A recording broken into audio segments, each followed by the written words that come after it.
بسم الله وعلى بركة الله نلتقيكم ويتجدد اللقاء معكم عبر شباب سبورت. مشاهدينا متابعينا في كل مكان، طبتم وطاب مساؤكم.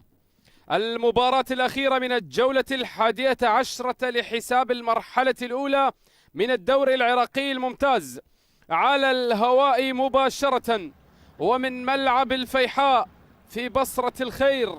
يسعدني أن أتواصل معكم بالصوت والصورة. تحياتي عبد الله العامري، معلقا على مواجهة بصراوية كردستانية شمالية جنوبية، مواجهة تجمع المستضيف نفط البصرة بضيفه زاخو هنا في ملعب الفيحاء.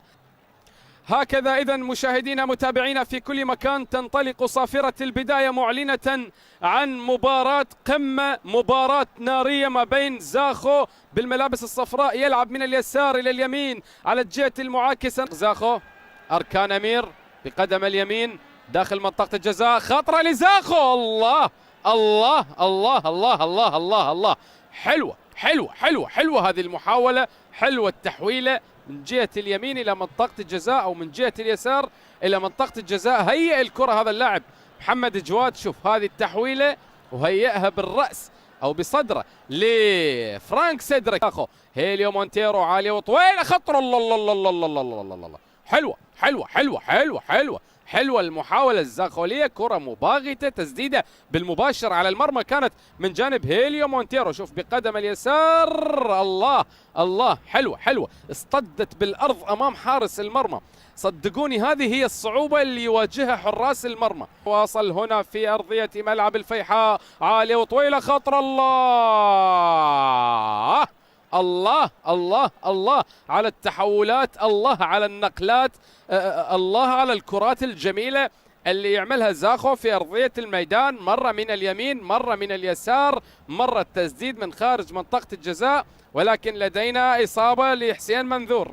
حسين منذور ملقى على أرضية الميدان، تعرض إلى إصابة في هذه اللقطة. أوه، الارتقاء عاليا والسقوط بهذه الطريقة. سلامات سلامات سلامات. فرملة قطعت الكرة، حلوة هذه. برونو أوليفيرا عادت من جديد، حميد محمد جواد. الله الله الله الله، حلوة اللمسات، حلوة اللمحات، حلوة النقلات، حلوة التمريرات، حلو هذا التنويع من جانب فريق زاخو، محاولا الوصول إلى شباك نفط البصرة من خلال التسديدة الماضية.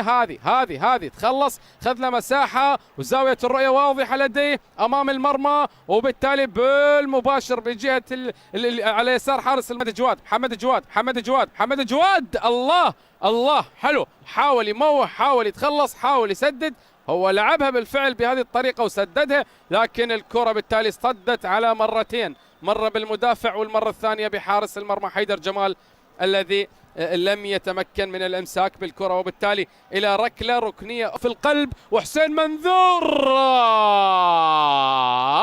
حلوة حلوة حلوة حلوة حلوة هذه المحاولة من جانب اللاعب حسين منذور اللي سدد الكرة بالمباشر، وكانت قريبة قريبة قريبة. شوف شوف شوف شوف شوف، الله الله، قوية سريعة خاطفة، وبالتالي الذي تنطلق صافرته الآن من جانب الدولي علي صباح حكم المباراة يعلن عن بداية شوط المباراة الثاني، يعلن عن بداية قصة 45 دقيقة قادمة جديدة متبقية على هذه الموقعة في ملعب الفيحاء.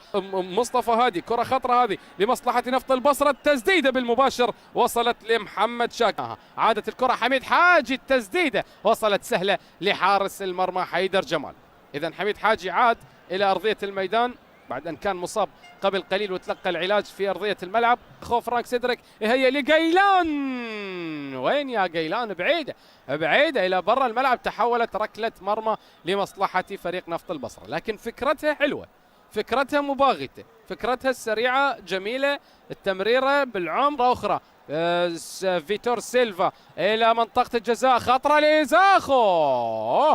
محمد جواد تعامل مع الكرة بهذه الطريقة، استعجل محمد جواد، وبالتالي كرة بعيدة إلى برا الملعب، تحولت ركلة مرمى لمصلحة فريق نفط البصرة. كان مرتاح، كان خالي من الرقابة، كرة وصلت له بسهولة، كان بإمكانه أن يتأنى، كان بإمكانه أن ينزل الكرة على الأرض ومن ثم يأخذ له خطوة. كرة ملعوبة، محمد جواد مشاغب مشاكس في المقدمة، ممكن الآن في هذه التسديدة. لا لا لا لا لا لا لا يا محمد جواد، في أكثر من لقطة وفي أكثر من حالة خطر مرمى نفط البصرة. ليو برونو سيلفا هو اللي ينفذ. الله الله الله الله الله الله، حلوة من برونو أوليفيرا وأحلى من حيدر جمال. حلو ردة الفعل من حيدر جمال، حلو التأني، حلو القراءة، حلو الانتظار، حلو اتخاذ القرار. كل الكرات حلوة هذه لجاكوب.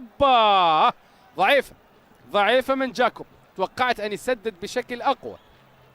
لاعب جاكوب لاعب الكاميروني، توقعت التسديدة راح تكون أقوى، لكن بهذه الطريقة سهلة حتى لو كانت أمام حارس المرمى راح يتمكن من إمساكها. على العموم هي محاولة تحسب لنفط البصرة، حاول الذي ما زال يواصل الطلعات والهجمات حتى مع التبديلات، حتى مع التغييرات، حتى مع قراءات المدربين، لم يتغير شيء في أرضية الميدان. وآخر ركنية من عمر اللقاء، هل تنفذ الركنية أم تأتي الصافرة؟ نشوف ونتابع. واخر الكرات نعم اتت الصافره الان. اذا السيد علي صباح حكمنا الدولي يعلن نهايه هذا اللقاء بالتعادل السلبي من دون اهداف ما بين نفط البصره وزاخو. اذا نفط البصره وزاخو الى النقطه 19.